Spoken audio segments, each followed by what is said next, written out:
Have you ever wondered how quantum computing could revolutionize industries by solving complex problems faster than traditional computers? Well, today I'm diving into the heart of quantum innovation with my guest, Blake Johnson.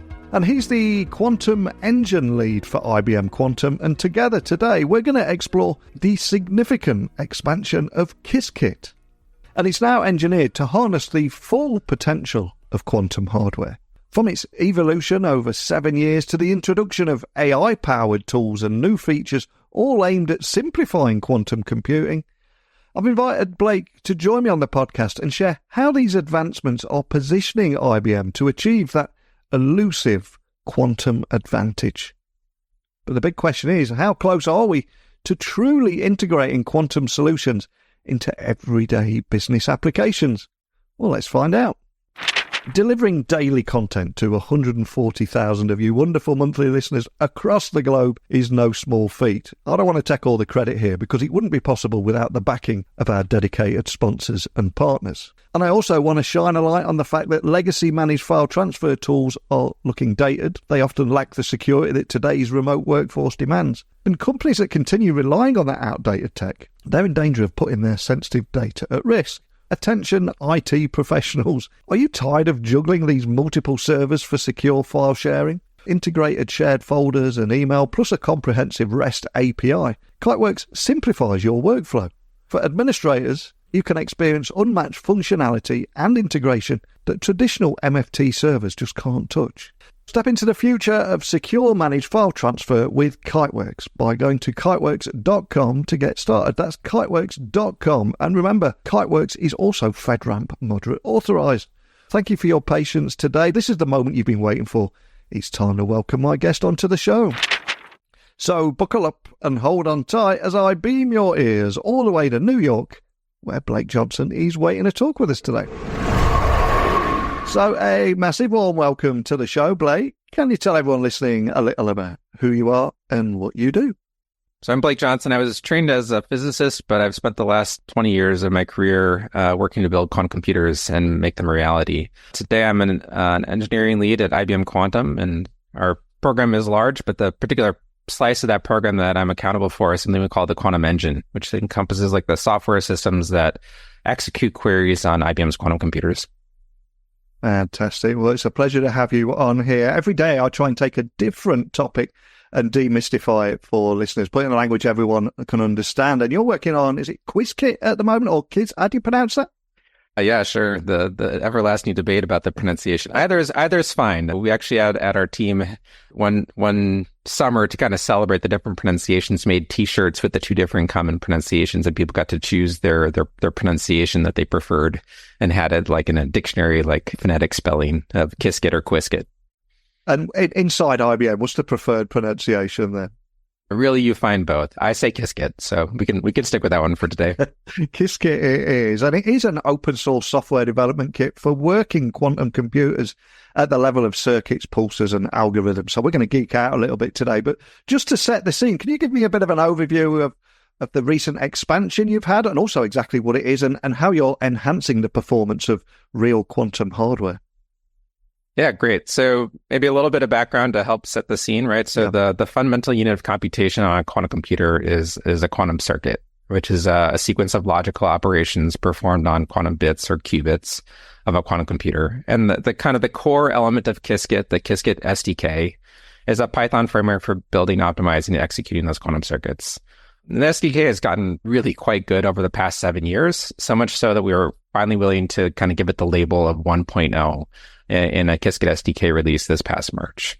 So, and that represents a certain level of maturity, stability, but it also represents its performance, right? It's 16 times faster transpiling, consumes a third of the amount of memory, and produces better circuits than ever before. So Qiskit SDK has really kind of come of age. But we've also been learning over these years about effective patterns for applying quantum computing to problems. And users need sort of a richer collection of tools to aid them on their journey of mapping problems to quantum circuits, optimizing those circuits for execution, executing them on quantum hardware, and finally post-processing the results back into their like problem domain, the problem they're trying to solve. So 2 years ago, we made kind of the first step of sort of enriching the Qiskit family by introducing the Qiskit runtime. which introduce primitives, computational primitives that kind of encapsulate common queries to quantum hardware for things like sampling from quantum circuits or estimating properties of the output of circuits. And this year, we went another step further, introducing new tools and services that apply artificial intelligence to quantum. For instance, we now have the Qiskit transpiler service that brings a novel set of methods for optimizing circuits, and the Qiskit Code Assistant, which brings generative AI into your development environment to help you write modern Qiskit code. And finally, we have the Qiskit serverless tool, which allows users to combine quantum and classical computing resources into kind of seamless workflows to explore even richer set of possibilities of workflows. And there has been tremendous interest in and progress in AI and quantum computing. But I think it's important to highlight that Qiskit has been around for many, many years. And over the past 7 years, it has evolved significantly. So I'm curious, what are some of the key milestones and advancements that have brought it to its current state? Because it's not an overnight success story, is it? No, for sure. We've been working on this for a while. So, I mean, back in 2017, it was more or less just a circuit building tool. It wasn't until the next year in 2018 that we introduced a transpiler to Qiskit. So a transpiler is a kind of compiler that transforms circuits to circuits. So the input and output formats are kind of in the same representation. But along the way, it optimizes those circuits, and it puts them in a form which kind of conforms to the instruction set of the hardware, the quantum hardware that we're trying to target. So that was a major advance for the kind of the scope of Qiskit. In 2021, we introduced the Qiskit runtime, which I just briefly introduced, and as this sort of managed performance experience for the execution part of the kind of workflow using quantum systems. And we use it to show a significant speed up in a variational algorithm, which makes sort of repeated or iterative use of a quantum computer. And in 2020, we started a project to really reinvent the performance of Qiskit. And what we had in mind, right, Qiskit SDK started out as a pure Python library, but we started to kind of reinvent the Qiskit SDK as a Rust library, which is Rust is a systems programming, high performance systems programming language, to make Qiskit SDK kind of a 100% Rust core with just a thin Python interface to it. And that project was sort of well underway, and some of those advances are already present in the Qiskit SDK 1.0. But we really intend to complete that project with the Qiskit SDK 2.0, which will be released early next year. Incredibly exciting times for you all there. And the concept of quantum advantage is also something that is crucial in quantum computing. So how does the expansion of Qiskit bring us closer to achieving quantum advantage? I know it's something that the tech community is incredibly passionate about. We have to be careful what we say here, but how close do you think we are close to achieving this? I think we've set the stage. We've created some of the necessary preconditions for it to be possible within the next few years. Yeah. I guess just to be clear for our listeners, right? Quantum advantage is when you can do some computation better, faster, or cheaper than with a quantum computer than with any known classical counterpart. There's a kind of a precursor to advantage, which we think is also important. It's kind of a necessary but not sufficient ingredient, which is something that we've been labeling utility.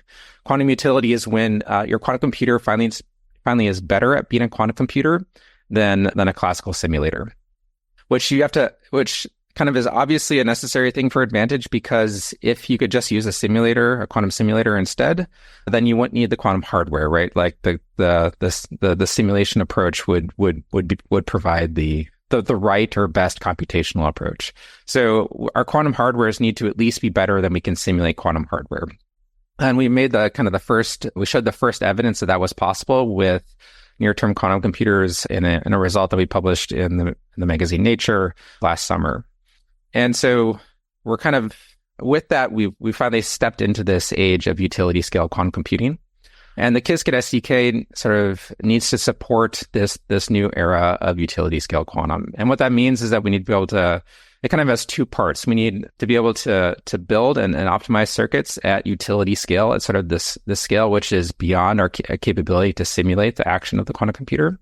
And we need a runtime environment, which we have with the Qiskit runtime, that can sort of augment the capabilities of the quantum hardware with error mitigation, which are sort of techniques that sort of take advantage of multiple executions of a quantum circuit and post-processing to sort of remove some of the effects of errors that can occur in quantum systems. And that's important because it allows us to work at larger scales, execute larger circuits, and get accurate results kind of in this era before the introduction, the widespread use of quantum error correction in the quantum systems. And I was also reading before you came on the podcast today that Qiskit now includes features to easily interface with quantum systems and abstract away infrastructure. So just for everyone listening here, how does this simplify the use of quantum computing, especially for developers and researchers, etc.? Right. So, I mean, in Qiskit, this really comes through to the user in the form of computational primitives. So, like, we've now, with 7 years of experience with Qiskit, we saw many patterns emerge as people develop use cases and applications using it. And we took some of those most common patterns and wrapped them up into primitives that could be reused, which saves the developer a lot of time because it removes a bunch of work that they don't have to do. But it's also important, we've sort of moved up the abstraction hierarchy. It's slightly more abstract than just execute this circuit. We have a task that's a bit more involved, and that sort of gives us freedom from some execution perspective to introduce things like the error mitigation technology that I just mentioned to suppress to remove the effects of errors in certain kinds of circuits. And I think combining the strengths of classical and quantum resources seems to be a key feature of the new Qiskit. So can you elaborate on this and also how this hybrid approach works and some of the benefits that we can expect from this? Sure. So the tool that we have in this new Qiskit stack that enables this is something called Qiskit serverless. Yeah. I mean, at IBM, we're big believers in the kind of the concept of hybrid cloud, right? Which is the kind of the idea of enterprises and compute users in general have sort of moved from one generation of completely local or on-premises computing. They then had the advent of cloud computing, where they have access to even flexible infrastructure in a remote location.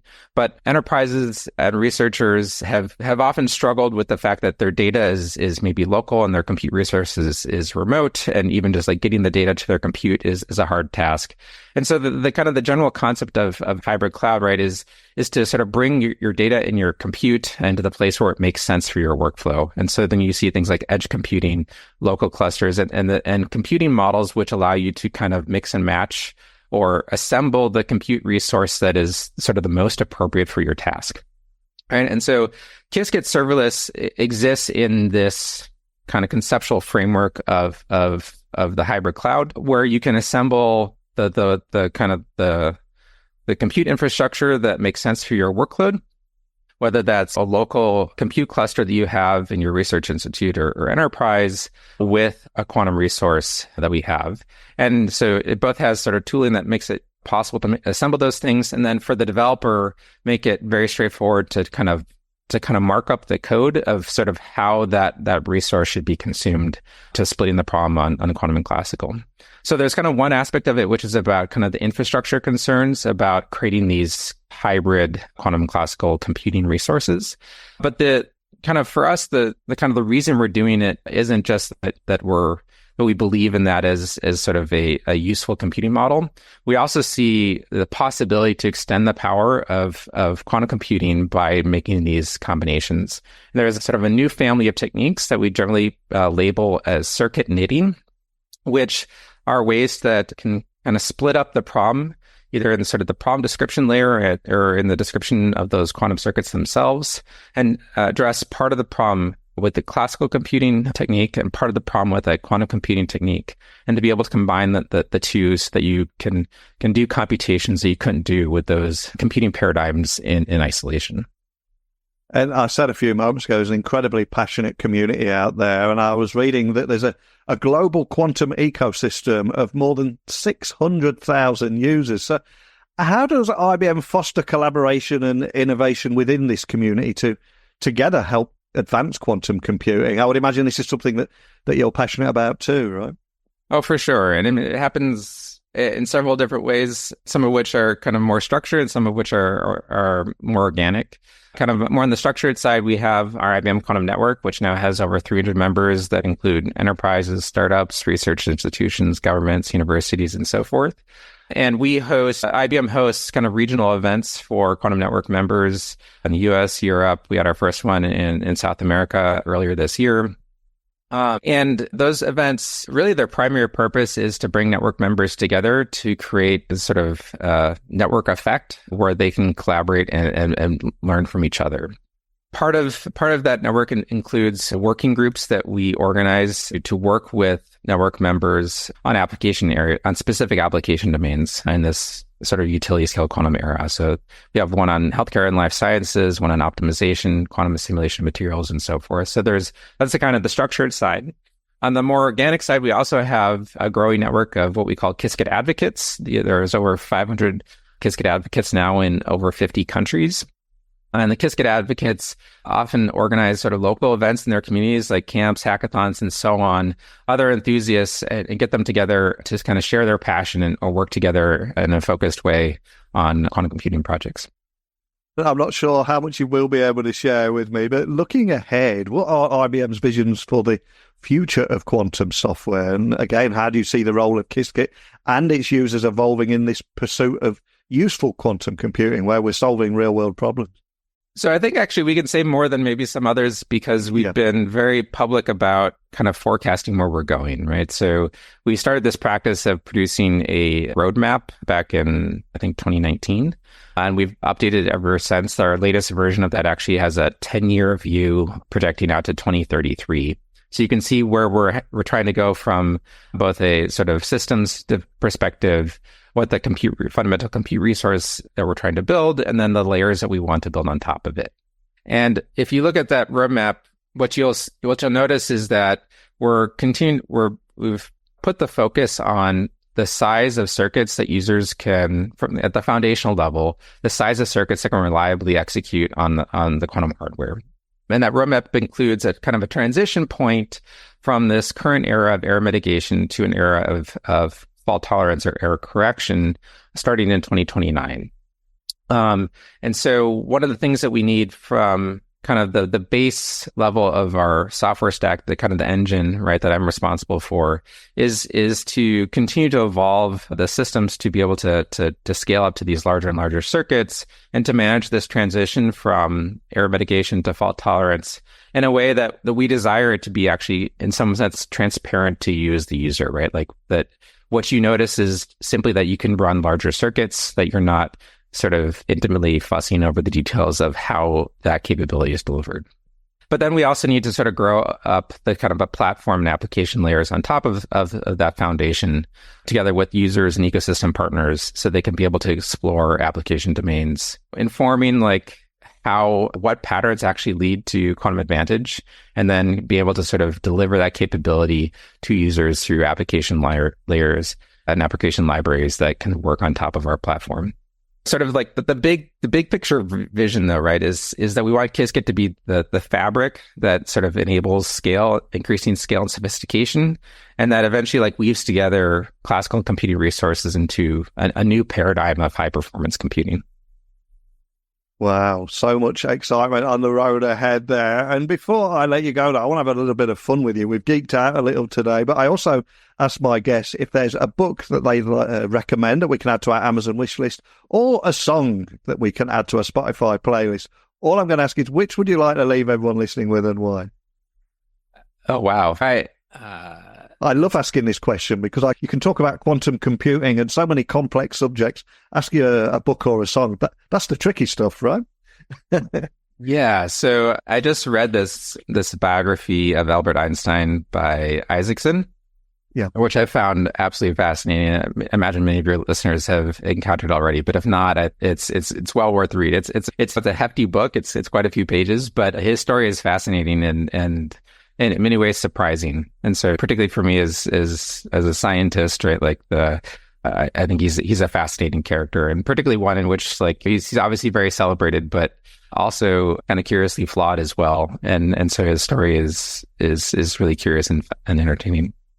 What's the title of the book again? I'll get that added straight to our Amazon wishlist. Einstein, His Life and Universe by Walter Isaacson. Perfect. I'll get that added straight to the Amazon wishlist. And for everyone listening, especially if they're part of that quantum computing and they want to find out more, maybe contact you or your team or just dig a little bit deeper on the subject and explore it some more. Where would you like to point everyone listening to find out more? IBM.com/quantum. We also have our quantum computing platform is quantum.ibm.com. And there's, in particular, your listeners may find that we have a wealth of learning content, courses, YouTube videos, tutorials. Like, there's a massive amount of content and it is super high quality. So you can find that at learning.quantum.ibm.com. I will get all those links added to the blog post associated with this podcast and share that far and wide, just to make it easier for people to get their hands on that information, take a look around. And more than anything, just thank you for sharing your insights with me today about quantum computing, how the expansion of Qiskit is bringing us that little step closer to achieving quantum advantage, a topic that we could talk about entirely on another episode on its own. But just thank you for your time today. Really appreciate it. Yeah, my pleasure. Thank you. So a huge thank you to Blake for that enlightening conversation around the transformative capabilities of quantum computing and the pivotal role of Qiskit in pushing the boundaries of what's possible. And it's clear that as that becomes more robust, the quantum ecosystem will continue to expand, bringing us closer to realizing quantum advantage. And I know me saying that out loud will excite and frustrate listeners in equal measure. It's a very passionate community, and for the right reasons too. So over to you. This isn't about me or today's guest. What potential impacts do you think quantum computing will have in your field? Have you thought about how quantum advancements might alter your approach to technology and solving problems? I'd love to hear your thoughts on this and maybe some of your predictions too. So please keep the conversation going by messaging me at LinkedIn at Neil C. Hughes or email me techblogwriter@outlook.com. But that's it for today. So thank you for listening as always. Keep your questions, comments and emails coming in, and I'll be waiting to talk with you all again tomorrow morning. Speak with you all then.